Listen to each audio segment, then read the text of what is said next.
Story 1. They enjoy bothering people to a concerning degree, such as not respecting boundaries for their jokes. Story 2. Always blaming others is not a good sign. I once had a boss tell me that it does not matter who is at fault. What matters is the solution. I always keep that in mind and notice when other people play the blame game instead of solving problems. Story 3. Their own dog does not like them. Your dog should never be afraid of you, especially a young one still learning the house rules. Story 4. I do think that many people qualify as having bad behaviors. Almost everyone has some bad behaviors. Whether these behaviors are subtle or not is a matter of opinion. I guess it depends on how observant you are. They do not respect boundaries. They label or judge people. They are not accountable. They do not treat others well or take others into consideration. They exhibit passive-aggressive behaviors or manipulation. Story 5. Treating service personnel with contempt, speaking disparagingly of everyone they encounter, being rude or belittling small children. Story 6. They never take responsibility for their own actions. Everything is always someone else's fault. Story 7. The people who openly show their dysfunction let you know what is happening. The ones who hide it and act normal are the ones you keep an eye on. Story 8.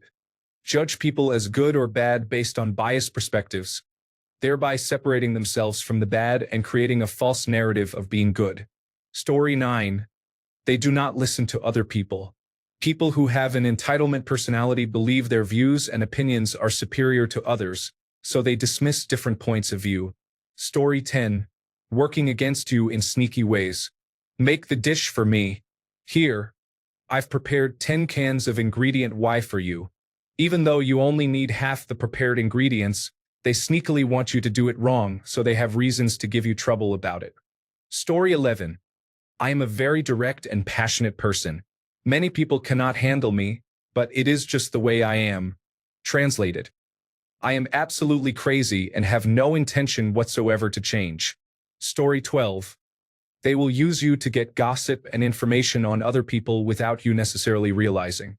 If they have many friends in many places, that is not a green flag, it is a red one. Those are sources. They will justify looking at the social media accounts of the friends and family of the people they want gossip on the basis that they are just investigating and it is public information. They will not see anything wrong with doing any of this. Story 13.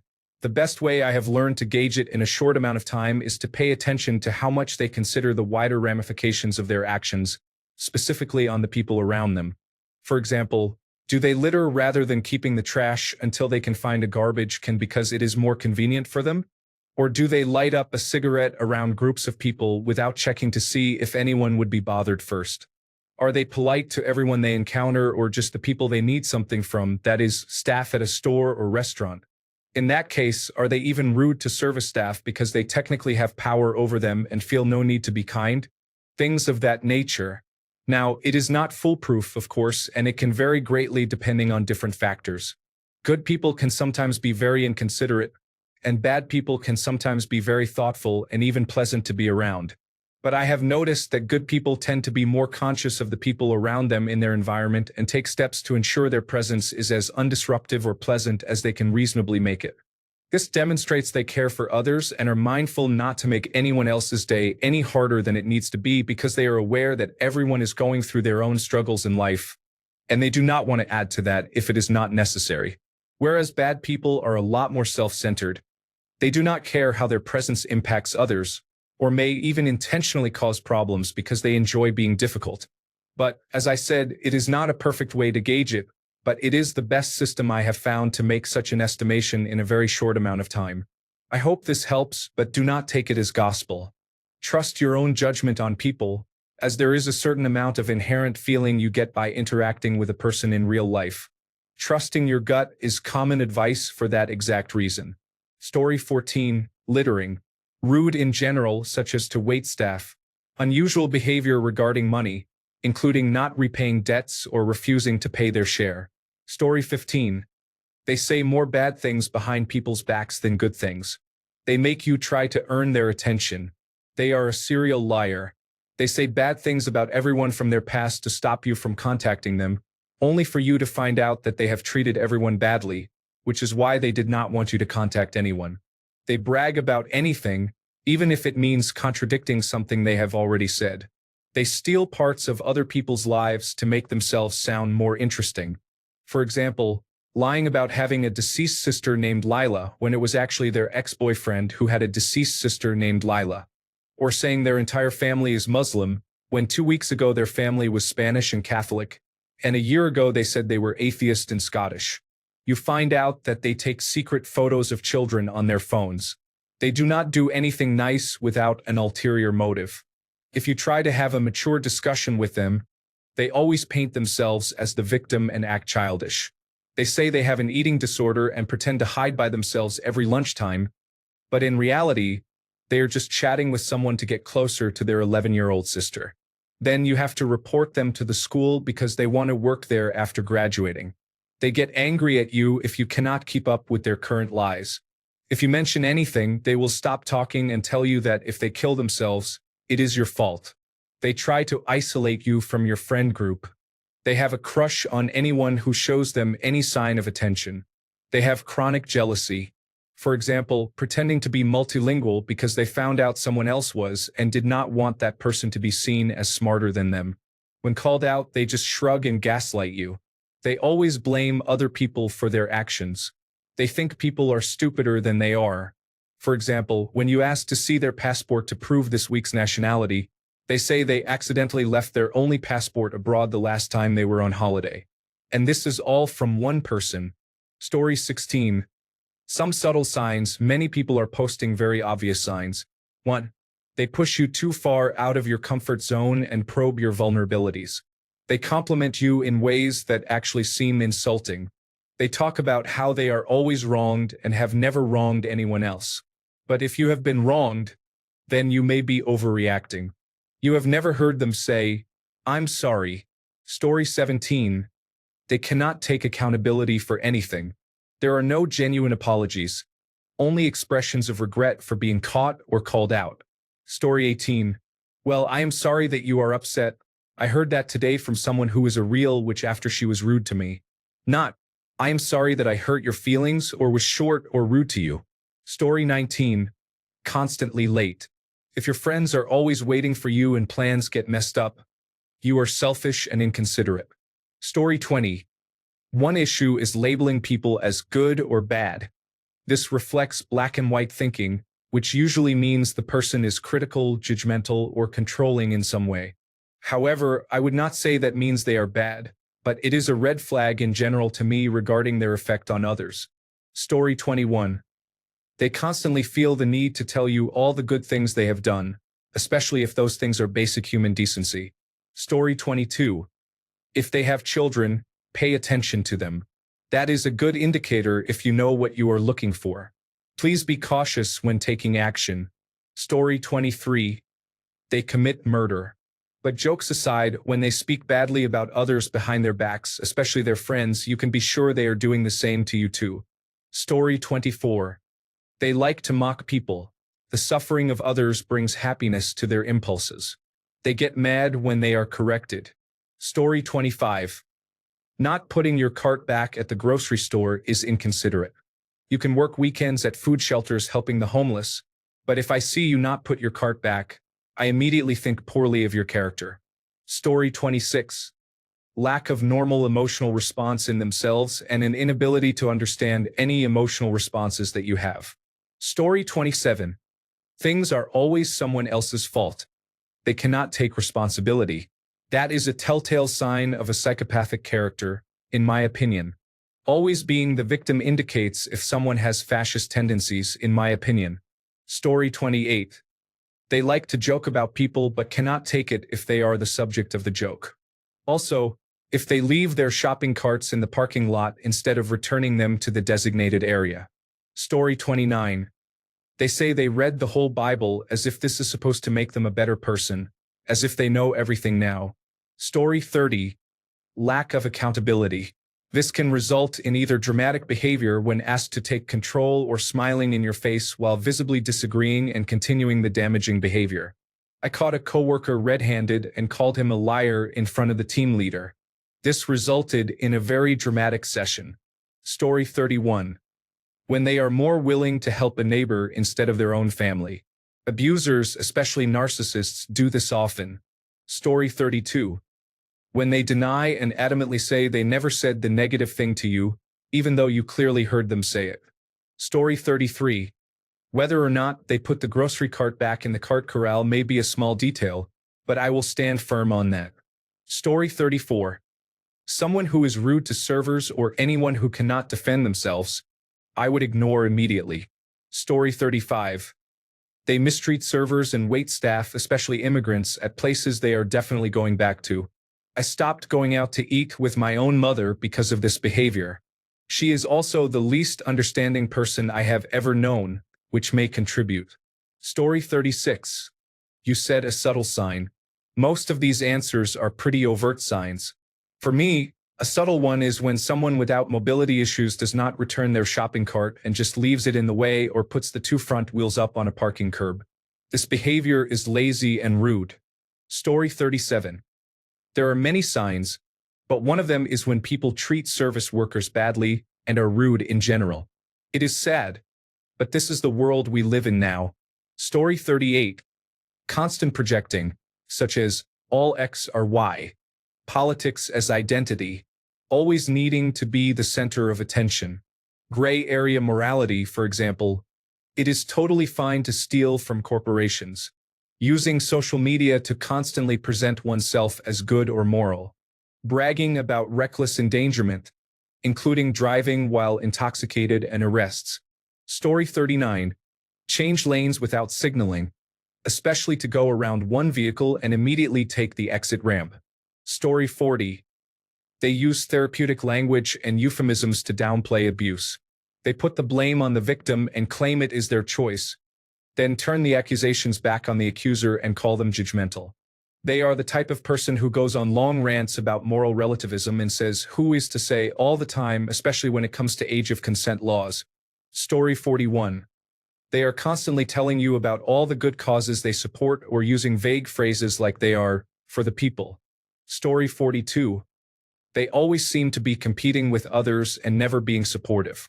Competing is fine, but everyone should also have times when they are supportive and proud of others. Story 43. They think they are entitled to a good life for some reason and become frustrated if something does not go exactly their way. Story 44. Someone who is overly friendly and positive but hardly familiar and asks too many interesting questions. Story 45. They only spend time with those less fortunate than themselves and then give them things just to feel an ego boost. Story 46. Their best friend today will not be on speaking terms with them 5 years from now, just like their best friend from 5 years ago. Story 47. Some people just give you a bad feeling. They may not even speak to you, but all your hairs stand up when they come near you. Story 48. I have always found sketchy those who try very hard and loudly to let everyone know how good, gracious, and benevolent they are. It is like an itch. Story 49. When a small toddler does not want to be around other children, you can tell they feel the evil lurking within. Sometimes you just see it in their eyes. Story 50. They are overly nice in a way that suggests hidden motives, such as secretly gathering information to use later. Story 51. They have a new best friend every couple of months. What has really happened is they have exhausted the usefulness of the friend. The friend has finally set some boundaries, so they have moved on to the next person. Story 52. Specifically for men, unnecessarily groomed or silly facial hair. One exception to this is Guy Ferrari. Wearing pants with belt loops without wearing a belt. Wearing a backwards baseball cap in public. Suspiciously clean athletic shoes. Story 53. You get a bad feeling according to your personal judgment, so a certain person is bad according to you. Another method is that something practically bad is bad. Story 54. When they use subtle racist humor as if it were everyday speech, with no awareness of how hateful their language is toward certain races. My husband is Mexican and Native American, and I am white. We went to visit my parents for dinner, and they had invited their next-door neighbor. He repeatedly made racist comments about Mexicans in an attempt to be funny. Sadly, I did not stop him nor defend my husband. I was in absolute shock. I had only encountered such blatant racism one other time in my life and was unprepared to stop it. Only later did I reflect on the moment and think about what I wished I had said so that I could respond better in the future. My parents were also shocked and unprepared to stop him. My mother did attempt to apologize to my husband after the dinner. My mother and my husband get along well. That same neighbor later developed Alzheimer's disease and tried to kill his wife. She ended up divorcing him and placing him in a care facility. It turned out he had not been kind for a long time. Story 55. They do not know boundaries or when to leave someone alone. They like to harass and stalk a person constantly and involve a group of other people. When trying to get help from human resources and management, the person is harassed even more. Story 56. Someone who is rude to waitstaff or people trying to help in general is being disrespectful.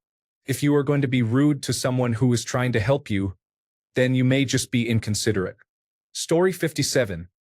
They have negative comments and opinions about other people. They do not listen to understand during conversations. Story 58. If cats avoid a person, it usually means they do not consent to interaction. Cats are consent-focused animals. If a cat is acting distressed whenever a person comes near, it is usually a sign that the person is unpleasant. Story 59. If someone is having a mental breakdown and the first instinct is to film and antagonize for content, it is harmful. This specifically refers to the person who harassed a hotel clerk to the point that the clerk became overwhelmed, harmed himself, and damaged his work computer. The person filming was proud of causing this man to lose his job. Imagine your most vulnerable and humiliating moment being uploaded by a bully for attention. Story 60. Very friendly and inviting at first. Then, as you start to get attached, the warning signs start appearing one by one, just infrequently enough for you to still trust them. They are testing the waters to see how much negative behavior you will tolerate because others have been scared away before. Story 61.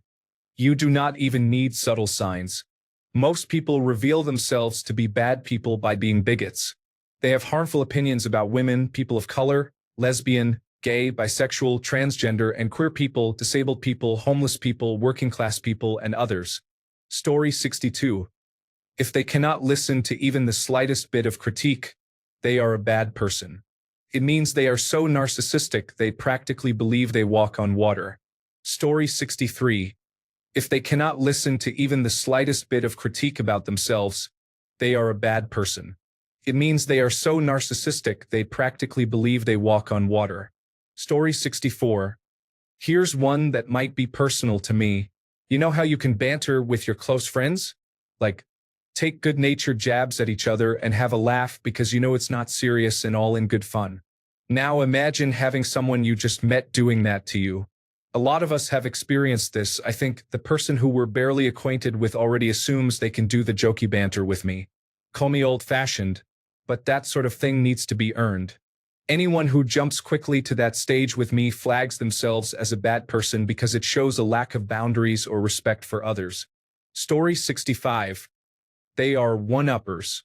No matter how tragic or happy the person's story being shared is, they always have to one-up it. Story 66. They go over the top describing how close they are to others, even when they have just met or have only known them for a few days. These types also lay on the praise and hype to such a point that it is obviously not genuine. Story 67. They lock the car windows before they have a big fart, and there is nothing you can do to get fresh air as they sit there and laugh at you. They are suffering too, but to them it is worth watching you suffer. Forget those people. I would rather be in the car with a house thief or a drug dealer, probably more respectful. Story 68. They can joke about other people in the friend group, but anytime the joke is on them, or they are rightly criticized for their negative or inappropriate behavior or comments, they lash out with outrageous negative remarks. If I am in a group text with friends and coworkers, and all of us talk jokingly with each other in a non-serious manner, then it should be accepted that we are all joking around. But there is one person who will have a meltdown once the joking shifts to him. He will take drastic action. We all don't take any of the jokes seriously, but this person does and shows it. He once gave me the silent treatment for a week over a harmless work prank I pulled on him, and all of our coworkers agreed it was a great but harmless prank. This person is a friend as well as a coworker, and we have a good relationship. But I know I have to keep him at arm's length as a friend. Honestly, I don't consider him a bad person, but maybe I think he doesn't qualify as a good person in my book. He needs to be handled with kid gloves, as they say. People who can dish it out but can't take it in social situations generally lack social skills. Story 69. I dislike people who do not try to understand others' points of view and always provide the same feedback or reply from their own perspective. Story 70. They are never wrong. If the facts are plastered all over the wall, they would still find a way to blame someone else. They also do not have many close friends or any at all. They have friends they abandon the moment their facade shows its cracks. Then refer to the first point. Story 71. They treat people they consider beneath them badly. I heard a quote that goes something like, "You can easily judge the character of a person by how they treat those who can do nothing for them." Story 72. How they speak about people, especially those closest to them. Like making a new friend, and the first time they tell you about one of their other friends, you feel bad for them for putting up with it. But then they start saying the same about another friend and another, and you realize it might not be everyone else who is the problem. Story 73. Constantly looking for the bad in people and for ways to make themselves appear good. Story 74.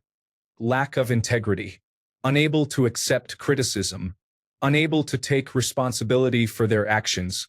If this sounds like the President of the United States, then shrug.